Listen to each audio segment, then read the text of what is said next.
क्यों भाई, क्या हो गया नांदेड़ वालों की आवाज को? ऑपरेशन सिंदूर के बाद ऐसी आवाज नहीं चलनी चाहिए। नांदेड़ गुरु गोविंद सिंह जी की भूमि है, यहां से पाकिस्तान तक आवाज पहुंचे, ऐसे प्रचंड आवाज से बोलना है। मेरे साथ दोनों हाथ उठाइए, जरा उठाइए सभी लोग दोनों हाथ।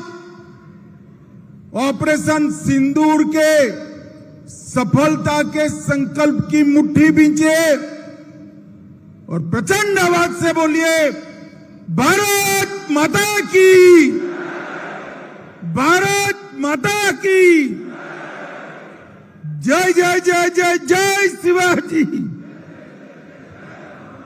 जय जय जय जय जय भवानी। मंच पर उपस्थित 3 बार महाराष्ट्र के मुख्यमंत्री बनने का जिनको सौभाग्य प्राप्त है, ऐसे हमारे देवेंद्र फडणवीस जी, और नांदेड़ वालों को मालूम ही होगा, बहुत लंबे अरसे के बाद देवेंद्र बाबू ही ऐसे हैं जो 5 साल पूरे कर कर फिर से चुन कर आए हैं। उनके साथ मंच पर उपस्थित पूर्व मुख्यमंत्री अशोक राव चौहान जी, महाराष्ट्र के राजस्व मंत्री, भाजपा के अध्यक्ष चंद्रशेखर बावनकुले जी, भाजपा के कार्यकारी अध्यक्ष और भावी अध्यक्ष रविंद्र चौहान जी, महाराष्ट्र के मंत्री श्री अतुल सावे जी, पंकजाताई मुंडे जी, श्री अजीत गोपछड़े सांसद महोदय, भागवत करार जी सांसद महोदय, हमारे वरिष्ठ नेता राव साहेब दानवे जी, और उपस्थित मंच पर उपस्थित भारतीय जनता पार्टी का नेतृत्व, और आज इतनी विषम मौसम में आए हुए, घंटों से बैठे हुए नांदेड़ के प्यारे भाइयों बहनों को मेरा जय श्री राम। मैं नांदेड़ की भूमि पर आया हूं तब, जिस भूमि पर गुरुद्वारा हजूर साहब उपस्थित है, वो भूमि पर सबसे पहले मां रेणुका देवी, राहे नरसिंह मंदिर, कोलंबी मठ और दत्त प्रभु को प्रणाम कर कर मेरी बात की शुरुआत करता हूं। ये भूमि जो है, इस भूमि को सिखों के दसम गुरु, दसम पिता गुरु गोविंद सिंह जी ने अपना देह त्याग करने के लिए पसंद की हुई ये पवित्र भूमि है। मैं यहां आया हूं तब दसम पिता गुरु गोविंद सिंह जी, छत्रपति शिवाजी महाराज, धर्मवीर संभाजी महाराज, डॉक्टर बाबा साहेब आंबेडकर, वीर सावरकर और तिलक महाराज को भी प्रणाम कर कर मेरी बात की शुरुआत करता हूं। मैं आज इसी भूमि के वरिष्ठ नेता स्वर्गीय शंकर राव चौहान को भी बहुत सम्मान के साथ याद करना चाहता हूं। आज अभी वरिष्ठ ओबीसी नेता नाइक साहब के आदमकद पुतले का यहां पर अनावरण हुआ है। मैं नाइक साहब को भी प्रणाम कर कर मेरी बात की शुरुआत करता हूं। भाई और बहनों, बहुत समय से बैठे हैं आप, मुझे लंबी बात नहीं करनी, मगर कुछ दिन पहले 22 तारीख को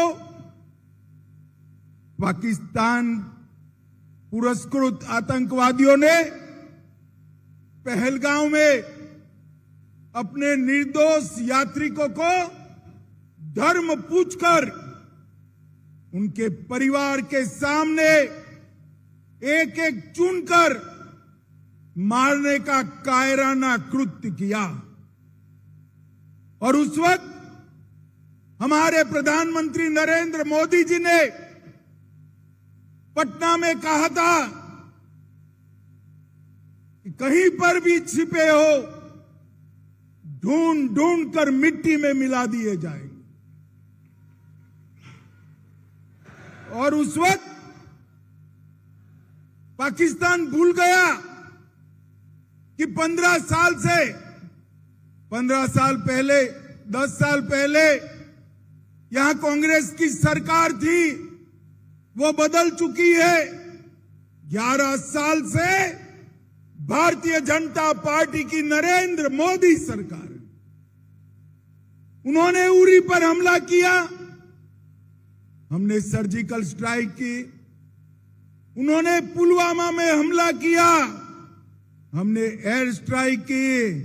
और उन्होंने पहलगांव में हमला किया, ऑपरेशन सिंदूर कर कर उनके मुख्य ठिकानों को जमीन में मिलाने का काम।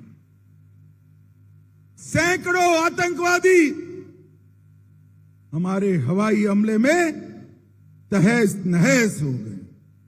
और भाइयों और बहनों, ऑपरेशन सिंदूर ने हमेशा के लिए पूरी दुनिया, न केवल पाकिस्तान, पूरी दुनिया में एक संदेश भेजा है कि भारत की सेना, भारत की जनता और भारत की सीमा इसके साथ छेड़खानी नहीं करते, वरना नतीजे भुगतने पड़ते हैं, नतीजे भुगतने। और मोदी जी ने स्पष्ट कर दिया कि हमारे निर्दोष नागरिकों पर अगर कोई हमला करता है तो गोली का जवाब गोले से दिया जाएगा, उसको माकूल जवाब दिया जाएगा। 7 मई को 1:04 पर 9 आतंकवादी स्थानों को 22 मिनट में नष्ट कर कर उनके हेडक्वार्टर को भी उड़ाने का काम वीर भारतीय सेना ने किया। 8 तारीख को पाकिस्तान ने ड्रोन और मिसाइल से हमले किए, मगर हमारी एयर डिफेंस सिस्टम इतनी पुख्ता थी, एक भी मिसाइल से एक भी ड्रोन भारत की जमीन को छू नहीं पाया, हवा में ही समाप्त कर दिया।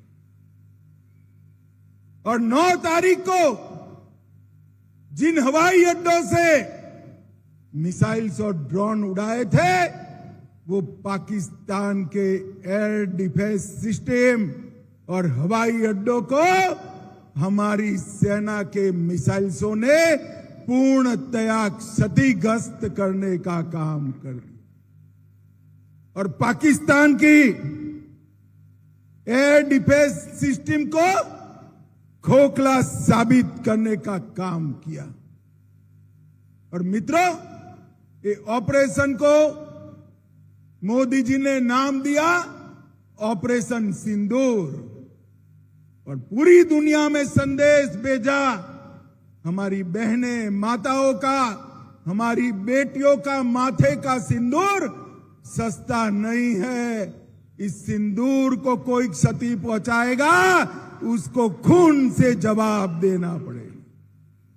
और ऑपरेशन सिंदूर ने फिर से एक बार भारत की अपनी सीमाओं की रक्षा की प्रतिबद्धता को पूरी दुनिया के सामने उजागर किया। और मोदी जी ने सिद्ध कर दिया, ये नया भारत है। 2047 में हमें विकसित भारत तो बनना है, पर ऐसा भारत भी बनाना है जिसके सामने कोई आंख उठाकर देख न पाए, ऐसे भारत की रचना करनी। जब ऑपरेशन सिंदूर चल रहा था तभी एक ऑपरेशन ब्लैक फॉरेस्ट भी चल रहा था। छत्तीसगढ़ में 5000 फुट ऊंची पहाड़ी पर नक्सलवादियों के अड्डों को हमारी सीआरपीएफ, छत्तीसगढ़ पुलिस और बीएसएफ ने मिलकर ध्वस्त कर दिया। 31 नक्सली मारे गए और उसके बाद अब तक और 36 नक्सली मारे गए। कई सरेंडर हुए, कई गिरफ्तार हुए और आज मैं शिवाजी महाराज की भूमि से कहकर जाता हूं, 31 मार्च 2026 ये देश की धरती पर से हम नक्सलवाद को समाप्त कर देंगे। भाइयों बहनों, नरेंद्र मोदी जी ने सिंधु जल समझौता भी रद्द कर दिया, जो जवाहरलाल जी कर गए थे। मोदी जी ने स्पष्ट कर दिया, खून और पानी एक साथ नहीं बहेंगे। पाकिस्तान के सारे व्यापार के दरवाजे भी बंद कर दिए। ट्रेड और टेरर एक साथ नहीं चलेंगे। Prem hospital and modular test tube baby centre पिछले 30 वर्षों से निरंतर आपकी सेवा करते हुए अब और भी बेहतर रूप में बिजली बम्बा बाईपास पे भी state of the art infrastructure, 24 घंटे इमरजेंसी एवं ICU, gynaecology, obstetrics, laparoscopic surgery, laser surgery, cosmetic surgery, infertility, paediatrics, NICU, trauma आदि एडवांस्ड सुविधाओं के साथ कैशलेस सुविधा उपलब्ध है। Prem hospital, inspiring healing, empowering lives, near Shoprix mall, बिजली बम्बा बाईपास, मेरठ। और उनको कहा कि अब की बार अगर हिमाकत की तो जवाब ऐसा मिलेगा जो आपकी पुश्ते याद करेगी। भाइयों बहनों, जब ऑपरेशन सिंदूर के बाद मोदी जी ने निर्णय किया कि ये देश का मसला है, सारे देश के एमपीज, अलग अलग पार्टियों के एमपी मिलकर दुनिया के हर देश में जाकर पाकिस्तान का आतंकवादी चेहरा दुनिया के सामने बेनकाब करेंगे। सर्वदलीय प्रतिनिधिमंडल बने तो उद्धव सेना के एक प्रमुख नेता ने कहा, ये किसकी बारात जा रही, मुझे मालूम नहीं होता। ये उद्धव सेना को क्या हो गया है? ये बाला साहब की पार्टी हुआ करती थी एक जमाने में। आज बाला साहब होते तो ऑपरेशन सिंदूर के लिए मोदी जी को गले लगा लेते। और ये उद्धव सेना सर्वदलीय प्रतिनिधिमंडल, जिसमें उनके भी मेंबर गए हैं, उसको बारात कहने का काम करती है।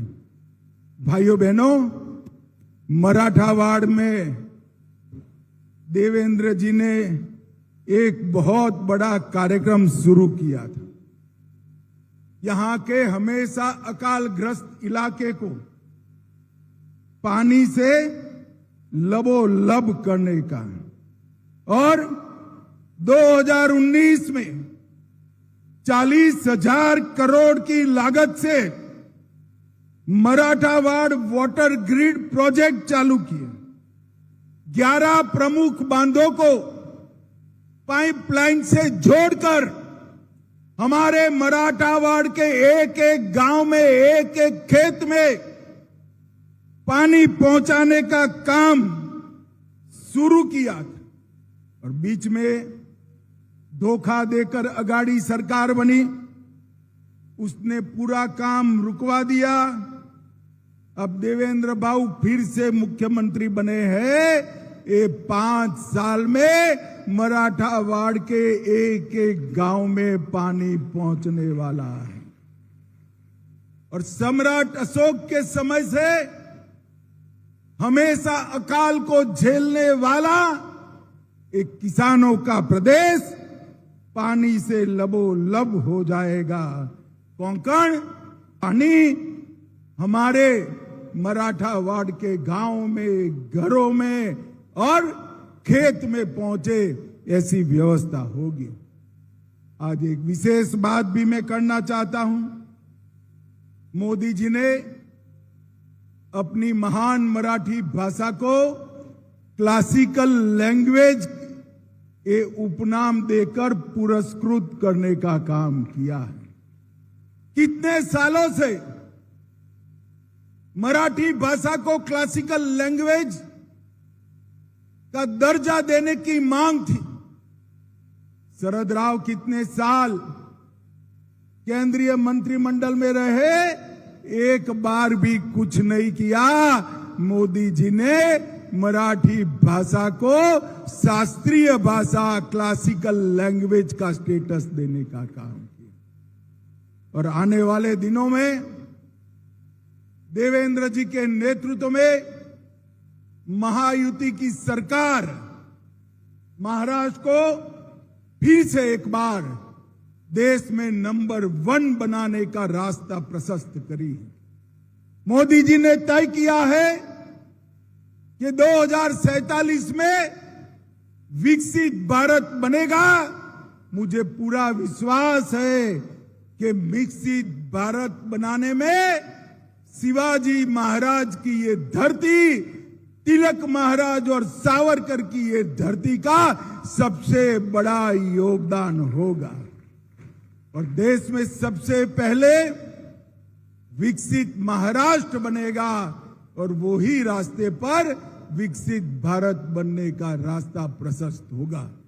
आज बारिश होने के बावजूद भी आप इतनी बड़ी संख्या में आए। भारतीय जनता पार्टी की सरकार मोदी जी, देवेंद्र जी का समर्थन किया और ऑपरेशन सिंदूर को अंजाम देने वाले हमारे सेना के जवानों को आपने समर्थित करने का काम किया है। आप सभी का मैं बहुत बहुत धन्यवाद करता हूं। मेरे साथ दोनों हाथ उठाइए, जरा एक बार उठाइए दोनों हाथ। विजय के संकल्प की मुट्ठी भींचे और प्रचंड आवाज से बोलिए, भारत माता की वंदे वंदे वंदे। सभी का बहुत बहुत धन्यवाद।